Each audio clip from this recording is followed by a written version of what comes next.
지난 주말 5호 태풍 송다가 북상하면서 전남 곳곳에서 간접 피해가 잇따랐습니다. 피서객이 물놀이 과정에서 목숨을 잃기도 했습니다. 태풍이 연이어 발생한 가운데 피해 예방에 주의가 필요합니다. 산사태가 발생하기 전 위험 징후와 유의점을 살펴봤습니다. 태풍이 많은 비를 뿌렸지만 주암댐 저수위를 높이진 못했습니다. 환경청은 가뭄 경계 단계를 상향 조정했습니다. 전라남도의회가 전남의과대학 설립을 촉구하고 나섰습니다. 전남은 응급의료 취약 지역이 전국에서 가장 많은 만큼 의대 설립 필요성을 강조했습니다.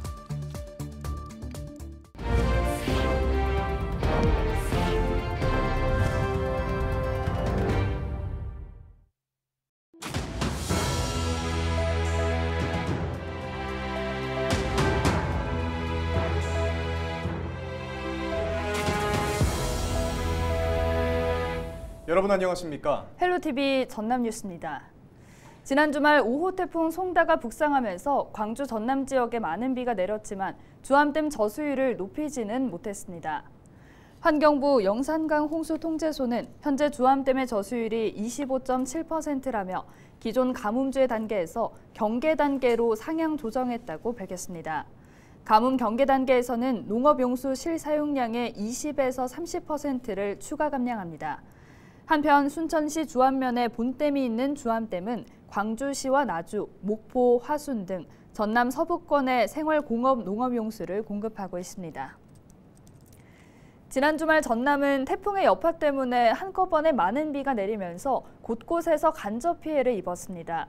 자동차 사고와 화재도 잇따랐고 피서객이 물놀이 과정에서 위급한 상황에 처하거나 목숨을 잃기도 했는데요. 주말의 사건, 사고 소식을 고정민 기자가 정리했습니다. 전남 무안에 있는 해수욕장입니다. 지난달 31일 낮 4시 20분쯤 이곳에서 신고가 접수됐습니다. 중국 국적의 50대 남성이 물놀이 과정에서 의식을 잃은 채 쓰러졌다는 겁니다. 이 남성은 현장에 출동한 소방대원들에게 구조돼 병원으로 이송됐지만 끝내 숨졌습니다. 앞서 30일 낮 12시 반쯤 구례에서도 30대 남성이 계곡물에 빠져 생명이 위독한 상태입니다. 자동차 사고와 화재도 잇따랐습니다. 30일 저녁 6시쯤 영암에선 도로 위를 달리던 승용차가 전신주를 들이받았습니다. 이 사고로 운전자를 비롯한 4명이 부상을 입었지만 생명엔 지장이 없는 상태입니다. 무안과 나주에선 주차된 차량에서 전기적 요인으로 추정되는 화재가 발생했습니다. 태풍의 영향 때문에 피해도 속출했습니다. 이른 아침 6시쯤 장흥에선 가로수가 쓰러져 도로 위를 덮쳤습니다. 순천과 영암에서도 강한 바람 때문에 나무 쓰러짐 사고가 잇따랐습니다. 31일 밤 8시 40분쯤 순천 상사면 일대에선 토사가 도로 위로 흘러내리면서 긴급 복구 작업이 이루어졌습니다. 헬로TV 뉴스 고정민입니다. 5호와 6호 태풍이 잇따라 발생하면서 전국에 비바람이 불고 있습니다. 태풍이 주로 발생하는 8월과 9월까지는 피해를 예방하기 위한 주의가 필요한데요. 특히 큰 피해를 입히는 산사태를 각별히 신경 써야 합니다. 산사태가 발생하기 전에 어떤 현상이 있고 또 어떤 점을 유의해야 하는지 김신혜 기자가 설명해 드립니다.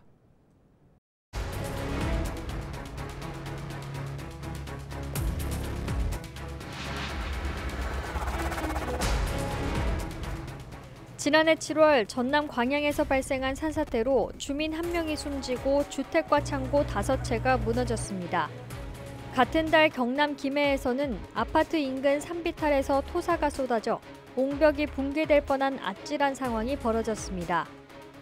국지성 호우와 기상이변 등으로 산사태 발생 위험이 높아지고 있습니다.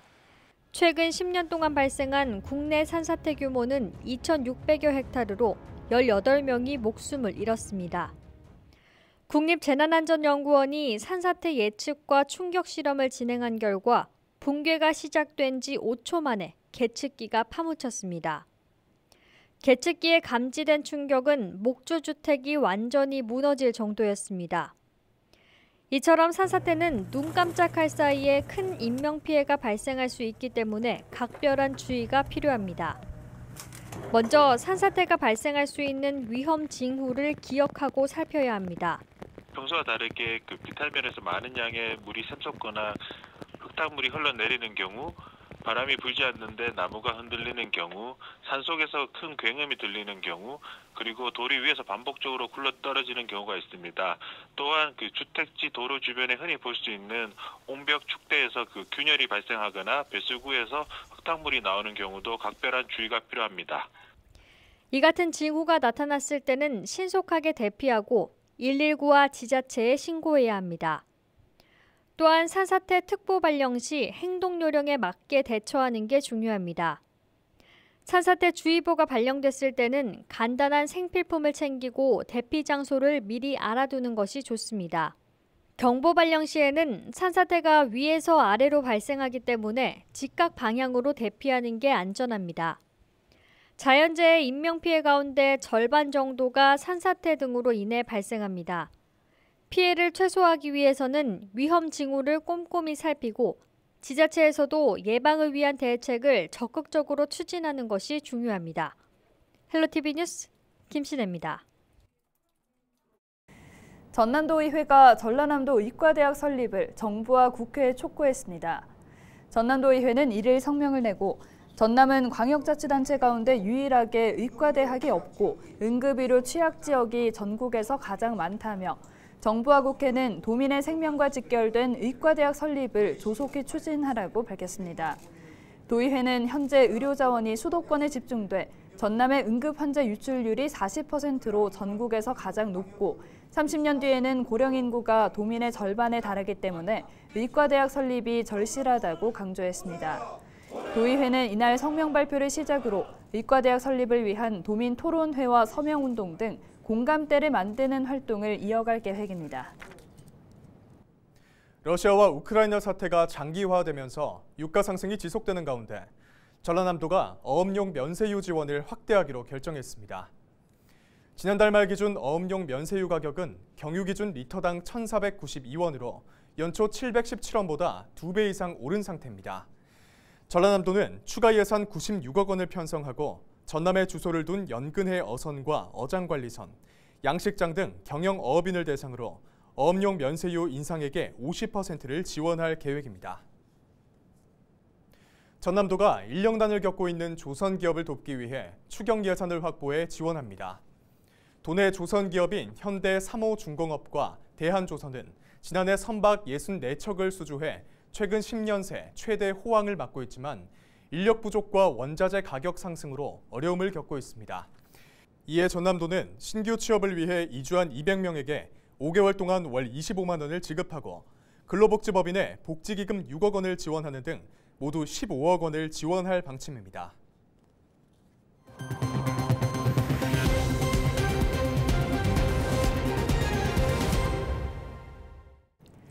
연일 2,000명을 넘어섰던 전남의 코로나19 확진자가 지난 주말 사이 1,000명대로 소폭 감소했습니다. 전남은 지난달 30일 2,195명의 신규 확진자가 나왔고 31일에는 700여 명으로 줄어든 1,448명으로 집계됐습니다. 기존 확진자 가운데 3명이 숨지면서 지금까지 511명이 코로나19로 사망했고 위중증 환자는 19명으로 나타났습니다. 순천시가 65세 이상 어르신 인구 비율을 조사한 결과 16.8%로 확인되면서 초고령 사회 진입을 목전에 두고 있습니다. 순천시는 고령 친화도시 추진을 위해 오는 16일까지 세계보건기구 고령 친화도시 모니터링단 1기 15명을 공개 모집한다고 밝혔습니다. 모집 대상은 17세 이상 순천 시민으로 고령 친화도시 조성에 관심 있고 SNS 활동이 가능한 사람이면 누구나 할 수 있습니다.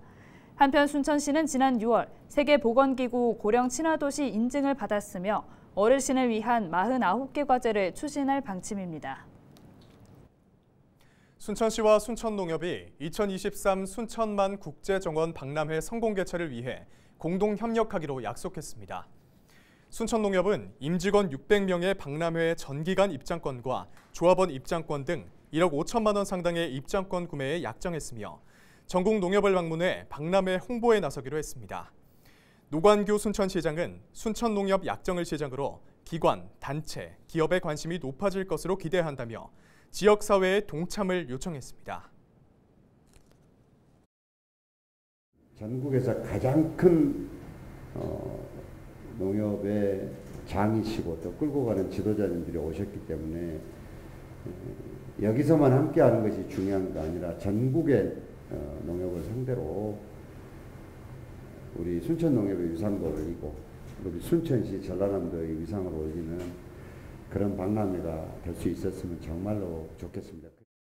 국제적인 박람회가 반드시 성공할 수 있도록 우리 18,000 조합원과 600 임직원들 최선을 다하겠다는 또 다짐의 말씀도 드립니다. 광양 야경시티 투어가 이달부터 확대 운영됩니다. 광양시는 시민과 관광객 의견을 반영해 중마동에서 출발하는 코스를 추가했다고 밝혔습니다. 확대 운영에 따라 금요일과 토요일은 기존대로 순천역을 출발해 광야급을 거쳐 관광지를 둘러보는 코스로, 일요일은 중마 관광안내소에서 출발하는 코스로 변경됩니다. 광양 야경 투어는 매주 목요일 전화를 통해 예약이 가능하며 9월 18일까지 운영될 예정입니다. 목포대학교 정보보호영재교육원에서 올해 처음으로 호남 지역 청소년을 위한 해킹 캠프가 열렸습니다. 이번 대회는 지난달 29일부터 이틀 동안 청소년 120여 명이 참여한 가운데 해킹과 관련된 특강에 이어 경진대회가 진행됐습니다. 목포대는 그동안 호남 지역에서 정보 보안과 관련된 교육 과정이 없었던 만큼 청소년들의 진로 설정과 정보 습득에 도움이 될 것으로 내다봤습니다. 우리 호남권에는 이런 해킹이나 관련된 교육 프로그램이 없었어요. 캠핑처럼 학생들이 와서 좀 즐길 수 있는 해킹과 관련된 역사, 그리고 기본적인 해킹 관련 지식, 그 다음에 이런 것들을 좀 배우고 경진대회를 해서 학생들이 좀 흥미를 가질 수 있도록 이렇게 기획을 했습니다. 전국에서 처음으로 진돗개를 주제로 한 사진 공모전이 열립니다. 진도구는 1회 미스 앤 미스터 진돗개 사진 공모전을 열고 진돗개의 다양한 모습과 특성을 반영한 사진을 오는 31일까지 접수한 뒤 우수한 작품을 선정해 상금을 수여하기로 했습니다. 이번 공모전은 누구나 참여할 수 있고 수상작은 진돗개 행사 포스터나 홍보용 콘텐츠를 제작하는 데 활용됩니다. 코로나19 등으로 3년간 열리지 못했던 광양 전통 숯불구이 축제가 오는 10월 열립니다. 축제추진위원회는 회의를 통해 10월 7일부터 4일 동안 광양읍 서천체육공원 일원에서 숯불구이 축제를 열기로 결정했습니다. 축제는 광양 시민의 날 행사와 연계해 어린이 놀이시설, 먹거리 판매 부스 등도 함께 운영될 것으로 예상됩니다. 영암군이 코로나19 확산을 우려해 올해는 왕인 문화축제를 취소하기로 결정했습니다.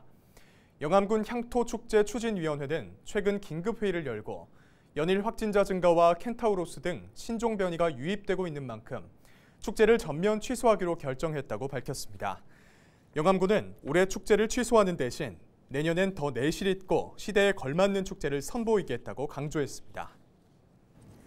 무안군이 민선 8기 공약의 이행 여부를 점검할 공약 이행 평가단을 오는 15일까지 모집합니다. 평가단은 30명 이내로 구성되며 김산군수 재임 기간 공약 사항과 세부 실천 과제에 대해 의견을 제시하고 이행 여부를 심의하는 활동을 합니다. 신청 자격은 만 19세 이상 무안군에 주소를 둔 주민으로 이메일 등으로 군청에 신청하면 됩니다. 신안군이 군민 1명당 10만 원씩 재난지원금을 지급하기로 결정했습니다. 신안군은 코로나19로 어려움을 겪고 있는 지역 주민들을 위로하기 위해 오는 8일부터 다음 달 23일까지 1명당 10만 원씩 지역 상품권 형태로 지급하겠다고 밝혔습니다. 재난지원금은 각 읍면사무소에서 신청하면 현장에서 즉시 수령할 수 있습니다. 전남도가 경쟁력이 우수한 중소기업 71곳을 선정해 지원합니다. 선정된 기업은 전남에서 3년 평균 매출 20억 원 이상을 올리고 재무구조와 기술력, 일자리 창출 등에서 발전 가능성을 평가받은 곳입니다. 전남도는 이들 기업에 대해 3년 동안 융자 한도를 높이고 시설 자금과 운영 자금 한도를 늘려 지원할 방침입니다. 이상으로 뉴스를 마칩니다. 시청해주신 여러분 고맙습니다.